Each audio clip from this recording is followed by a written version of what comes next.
Que faut-il faire, pensez-vous, pour être sauvé? Je pense qu'il faut s'aimer soi et aimer les autres. Non, je ne pense pas qu'il y ait quelque chose à faire, mais je me dis, tant qu'on a la croyance, c'est suffisant. Je ne crois pas qu'il faut faire quelque chose de particulier pour être sauvé. Ben, je pense que oui, quand même. D'abord, avoir une bonne conduite soi-même et de respecter aussi l'autrui. Il faut vivre sa vie pleinement, mais avec le concept quand même qu'il y a un Dieu qui est supérieur, puis c'est vers ça qu'on doit effectivement converger. Je ne pense pas qu'il fasse faire quelque chose précisément, mais je ne pense pas non plus qu'il fasse faire des mauvaises choses non plus.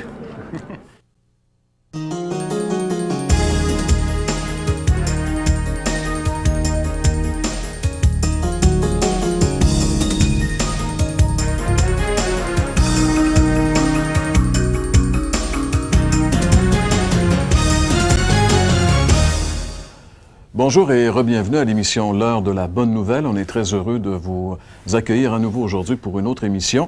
C'est la série 2003 qui a pour thème « Si tu connaissais le don de Dieu ». Et en sous-thème, aujourd'hui, nous allons aborder l'accessibilité incroyable du salut de Dieu, c'est-à-dire que la Bible nous révèle que c'est très facile d'être sauvé, d'avoir la vie éternelle, mais c'est aussi très différent de ce que nous proposent les religions en général. C'est la raison pour laquelle je pense qu'on peut comprendre, comme on vient de l'entendre, toutes ces opinions si différentes sur une même question. Il y a 1000 réponses différentes si on interviewe 1000 personnes parce que justement, de ce côté-là, on pense toujours que notre moyen d'atteindre Dieu va être le bon. Mais la Bible nous révèle quelque chose de différent, de merveilleux, que vous devriez connaître. Et si vous voulez le connaître, justement, demeurez avec nous parce que c'est le sujet que nous abordons aujourd'hui à l'heure de la bonne nouvelle. Et pour découvrir cette vérité qui, à toute fin pratique, est la plus importante, eh bien, on va écouter notre ami Gaston qui va développer ce sujet dans un petit instant. On a le plaisir d'accueillir comme artiste invité aujourd'hui Jacques Whitney, qui en sera à sa première prestation à notre émission cette année. Et j'aimerais aussi vous rappeler que nous allons vous parler des déjeuners de l'espoir, puisque il y a des déjeuners où moi et François nous assistons cette semaine, mais il y a aussi à travers toute la province de Québec, dans différents endroits, des déjeuners. Il y en a sûrement un dans votre région. Vous n'aurez qu'à composer le numéro de téléphone sans frais que nous allons vous présenter dans un petit instant et vous pourrez savoir où est le déjeuner de l'espoir qui a lieu dans votre localité. Eh bien, François, lorsqu'on a écouté les gens qui ont été interrogés là, sur ce sujet-là, il me semble, moi, ce qui me surprend le plus, il me semble que la chose la plus importante dans notre vie, c'est de savoir où on va aller après la mort. En réalité, et puis, quand on considère avec le flou, les gens ne semblent pas avoir vraiment réfléchi à cette question fondamentale, finalement. C'est ça. C'est parce que je pense qu'il y a quelque chose à l'intérieur des gens qui dit que c'est pas évident de savoir, pour la simple et bonne raison qu'il semble qu'il y a un message contradictoire avec ce que la religion ou les religions enseignent, c'est une base générale, et ce que la Bible enseigne. Mais ce qui est formidable, c'est que oui, il y a quelque chose à faire pour être sauvé, mais ce qui est merveilleux, c'est Dieu qui l'a fait, ce quelque chose-là. C'est ça, et ça a été accompli parfaitement une fois pour toutes, mais on vous révélera pas le message qu'on va laisser à Gaston de faire son travail, et je sais que vous avez bien hâte de l'entendre, alors demeurez avec nous. Gaston va nous parler de ce sujet dans un petit instant.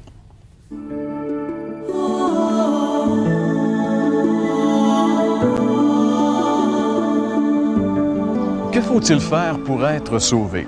Eh bien, c'est la question à laquelle prétendent répondre la plupart des religions et des sectes. C'est la raison pour laquelle des millions de personnes sont devenues esclaves de tous ces gourous qui les dominent et qui, plus souvent qu'autrement, abusent de leurs adeptes. Mais si les religions et les sectes abusent de ce désir pourtant si raisonnable de tout être humain de vouloir savoir s'il peut être sauvé, existe-t-il quand même un moyen d'avoir une certitude à ce sujet? Certainement, parce que la Bible le dit. Regardons ensemble ce passage dans les Actes des Apôtres, chapitre 16, les versets 30 et 31, où l'apôtre Paul dit « Le gardien de prison fit sortir Paul et Silas et leur demanda « Messieurs, que dois-je faire pour être sauvé? » « Crois au Seigneur Jésus, lui répondirent-ils, et tu seras sauvé. » La réponse à cette question, ici dans la Bible, elle est vraiment claire, précise et sans aucune ambiguïté. Crois au Seigneur Jésus et tu seras sauvé. Le gardien de prison a posé cette question dans le langage de la religion. Il a dit, que faut-il faire pour être sauvé? Alors que la réponse que lui ont donnée Paul et Silas, deux évangélistes, est non pas faire, mais crois au Seigneur Jésus et tu seras sauvé. Pour être sauvé, Dieu ne nous demande pas de faire quoi que ce soit, mais de se confier en ce qui a été fait une fois pour toutes par son Fils à la croix. Crois au Seigneur Jésus et tu seras sauvé. Voilà ce qu'il faut faire pour être sauvé. Que faut-il que je fasse pour être sauvé? Et la réponse de l'apôtre Paul, comme on l'a entendu, crois au Seigneur Jésus et tu seras sauvé. Bien sûr que c'est le moyen par excellence, c'est le moyen du salut que Dieu met à notre disposition. Ça ne veut pas dire que le salut est quelque chose de bon marché, comme quelque chose on peut acheter ou se procurer à un magasin de quincaillerie quelque part. Bien non, ce salut a coûté à Dieu tout ce qu'il possédait. Et justement, quand j'écoutais cette chronique, je pensais à cette parole de Jésus dans l'Évangile de Jean, qui nous dit, Jean chapitre 14, puis le verset 6 justement, qui n'apparaît pas à l'écran, mais Jésus avait dit, « Je suis moi le chemin, la vérité et la vie. Et nul ne vient au Père que par moi. Nul ne vient au Père que par moi. Crois au Seigneur Jésus et tu seras sauvé. » Alors aujourd'hui, je veux vous parler un peu de ce moyen que Dieu met à notre disposition pour notre salut. Alors, parler de ce moyen du plan de salut que Dieu met à notre disposition et à la disposition de tous les hommes, peu importe qui nous sommes, peu importe aussi notre arrière-plan religieux, ou pratiquant ou pas, ou peu importe notre formation académique, Dieu a un plan de salut pour tous les hommes. De nos jours, on entend très souvent des gens qui, par leurs propres moyens, cherchent à établir leurs propres moyens de salut. On dirait que c'est normal pour l'être humain d'essayer d'acquérir son propre salut par ses efforts, par ses moyens. C'est comme si vraiment le salut dépend de l'homme, de l'être humain. Mais voyons ensemble un peu ce que la parole de Dieu dit. Et c'est ce qui explique, bien sûr, cette philosophie que nous retrouvons chez les gens, cette multitude de confessions religieuses dans notre monde moderne. On finira très souvent par dire « toutes les religions sont bonnes, pourvu qu'on soit sincère ». Ou encore, cet autre dicton qui est très fréquent, « Aide-toi, puis le ciel t'aidera ». Et on place l'accent surtout sur « Aide-toi, puis le ciel t'aidera ». Comme si vraiment notre salut dépend en trois quarts de nos efforts, de nos propres moyens et que, Dieu pourvoit pour la balance ou la différence. Bien sûr que la plupart des gens sont conscients qu'ils sont pécheurs devant Dieu, qu'ils ont manqué le but quelque part, qu'ils ne sont pas à la hauteur de ce qu'ils devraient être devant Dieu. De ce fait, ils cherchent à compenser par des œuvres méritoires, des sacrifices sous différentes formes, des pénitences, toutes sortes d'abstinences, toutes sortes de mortifications, dans le but de compenser pour leurs manquements et se rendre acceptable devant un Dieu qui est pourtant 3 fois saint. Mais tous ces efforts sont les moyens inventés par l'homme et la religion et ne peuvent procurer la paix de l'âme et ne peuvent donner l'assurance qu'on a assez fait ou encore qu'on a vraiment répondu à la justice de Dieu pour le mal qu'on a fait. Les gens voient comme si Dieu met dans une balance tout ce qu'on a fait de bien, de l'autre côté, tout ce qu'on a fait de mal, et qu'est-ce qui l'emporte sur l'autre, c'est ça qui va établir vraiment si on est sauvé ou perdu. Mais vous savez, le bien qu'on peut faire, ça n'enlève jamais le mal qu'on a fait dans notre vie, à travers notre vie, devant un Dieu qui est 3 fois saint. C'est triste de voir que l'homme cherche d'établir son propre moyen de salut par ses propres efforts, tandis que Dieu met à la disposition de l'homme un merveilleux plan de salut et un moyen facile de se l'approprier. Le seul moyen sûr pour être sauvé. Je dis bien le seul moyen sûr pour être sauvé. Et j'aimerais citer une parole de Jésus qui se retrouve dans l'Évangile de Jean, le chapitre 6, puis le verset 47, qui dit ceci. Jésus dit, en vérité, je vous le dis, celui qui croit en moi a la vie éternelle. C'est pas dit, il y aura peut-être, mais il a la vie éternelle. Croyez-vous que la parole de Dieu est fiable? Croyez-vous que vous pouvez vraiment faire confiance aux vérités que Dieu nous présente dans sa parole? En vérité, nous dit Jésus. Et si le Seigneur prend la peine de dire en vérité, c'est qu'il a quelque chose, un message très important à nous transmettre et qui, justement, n'est pas accepté facilement par les humains. Et c'est pour ça que le Seigneur met le point sur une vérité. On ne peut pas échapper à cette vérité. En vérité, nous dit Jésus, celui qui croit en moi a la vie éternelle. Pour beaucoup de gens, ces vérités semblent trop simplistes pour être vraies. C'est comme si il faut ajouter à ces vérités. Puis en y ajoutant, bien sûr, on déforme le plan de Dieu. C'est comme si on met de côté le plan de Dieu pour essayer d'établir le nôtre. Et on croit qu'on y est vraiment pour quelque chose. On se croit maître de notre avenir après la mort. Et pourtant, vous le savez bien, c'est Dieu qui aura le dernier mot avec vous comme avec moi. Alors, qu'en est-il de vous qui m'écoutez présentement? Où est-ce que vous en êtes face à ce plan que Dieu nous offre?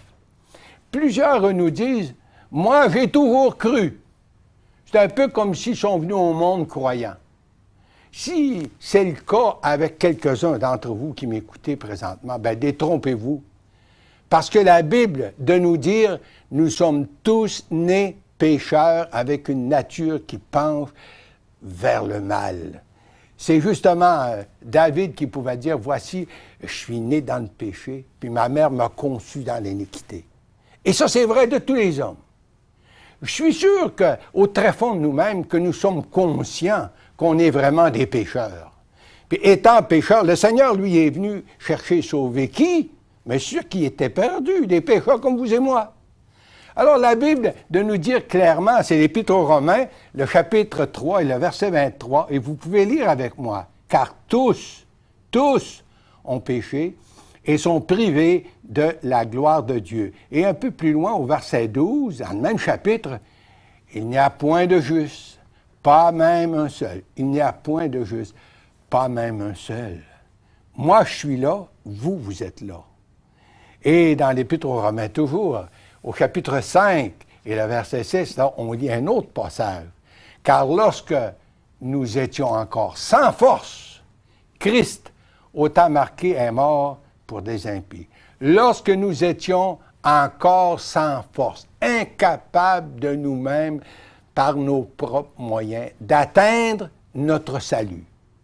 C'est pourquoi Dieu, qui nous aime, s'est engagé à pourvoir un moyen de salut accessible et facile, parce que c'est à notre disposition pour chacun d'entre nous. C'est vous, c'est moi. Il le fallait bien, puisque nous étions morts spirituellement à cause du péché. Notre péché nous séparait de Dieu. Si Dieu, dans son amour envers nous, nous a préparé un moyen de salut facile et accessible, ça ne veut pas dire que le salut est bon marché. Un évangéliste, je cite un exemple, un évangéliste présentait un message sur le salut gratuit grâce au sacrifice du Fils de Dieu en croix. Une jeune femme, après l'avoir écouté pendant un bon moment, l'a interrompu en lui disant, « Monsieur, ce salut est vraiment trop bon marché. » L'évangéliste de lui répondre, « Madame, ce salut a coûté à Dieu tout ce qu'il possédait.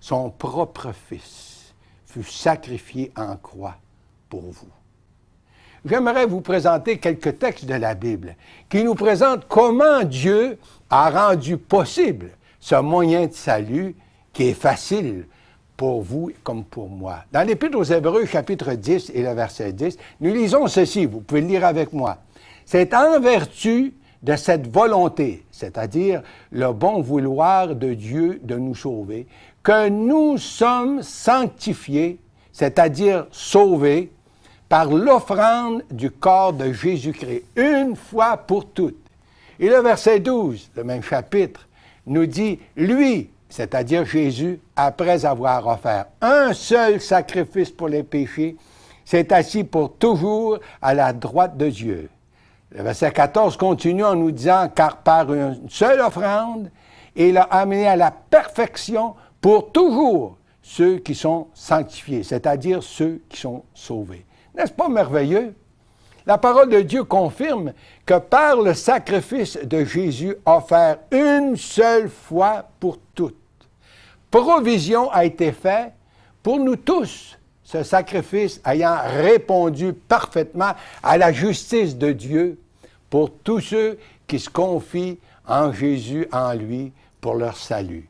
Le verset 18 de ce même chapitre, vous pouvez le lire avec moi, « Or là où il y a pardon des péchés, il n'y a plus d'offrande pour le péché. » C'est-à-dire qu'il n'y a plus ce besoin pour des sacrifices pour les péchés. Cela signifie aussi que tout sacrifice méritoire, tous nos pénitences accumulées dans le but d'atteindre ou de satisfaire la justice de Dieu pour notre péché est absolument inutile.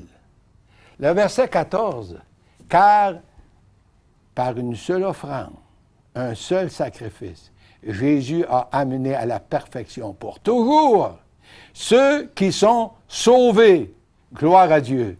Aujourd'hui, ce moyen de salut est accessible et facile à tous.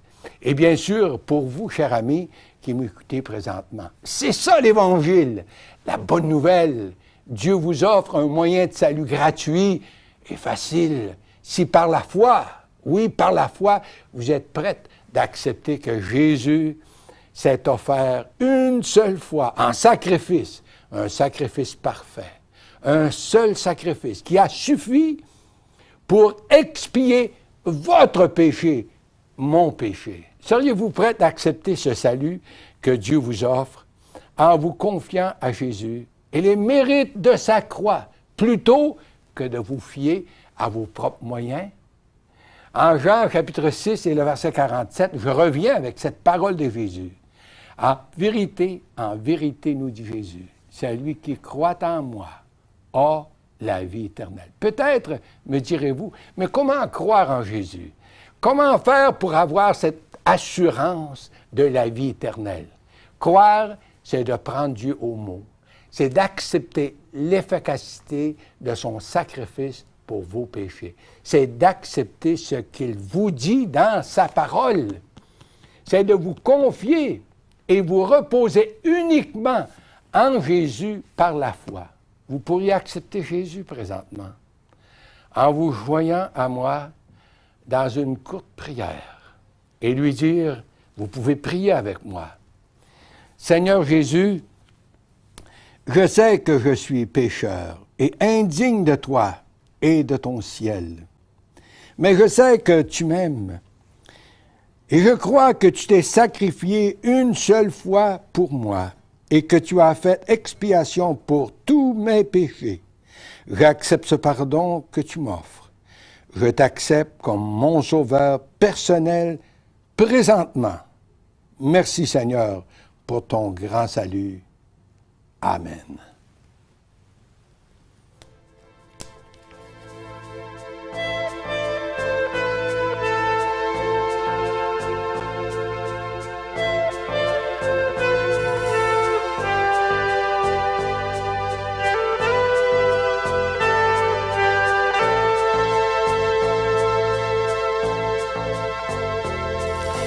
Je comprends, tu hésites, tu évites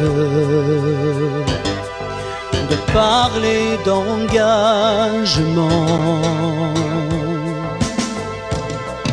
Je comprends que tu doutes sur ta route. Il n'y a que néant.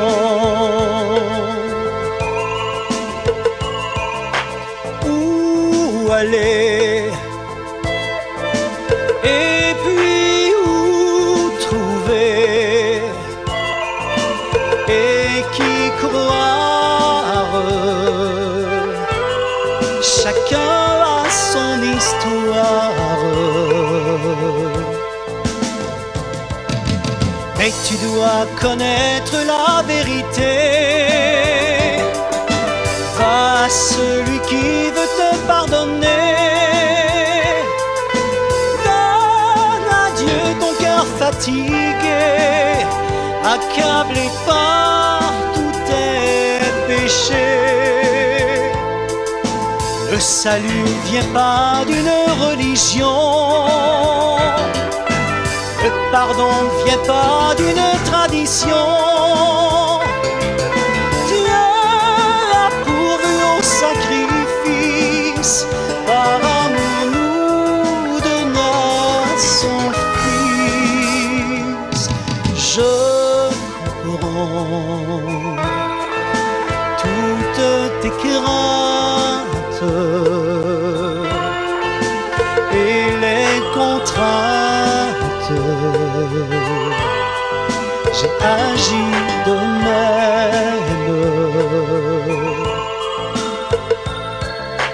Maintenant, plus de doute sur ma route. Se trouvait Jésus. Rassuré, il m'a libéré pour l'éternité. Il m'a racheté.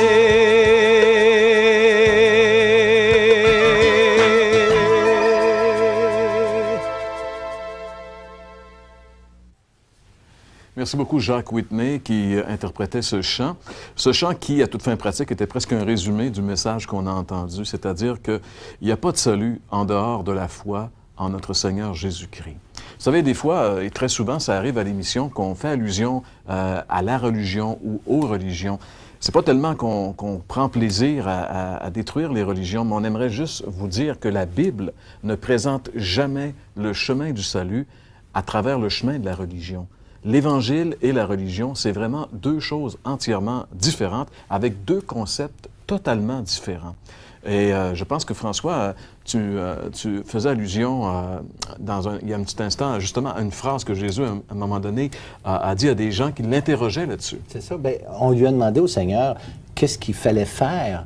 Et puis, il a simplement dit que l'œuvre de Dieu, c'est que vous croyez à celui qui l'a envoyé. Tu sais, ce que nous, on peut faire, c'est simplement croire ce que Dieu a fait.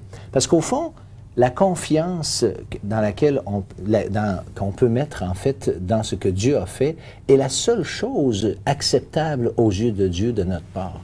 Parce que si Dieu a tout fait, on comprend que c'est tout à fait logique et normal que simplement croire ce qu'il a fait est suffisant parce que lui a dit que c'était suffisant.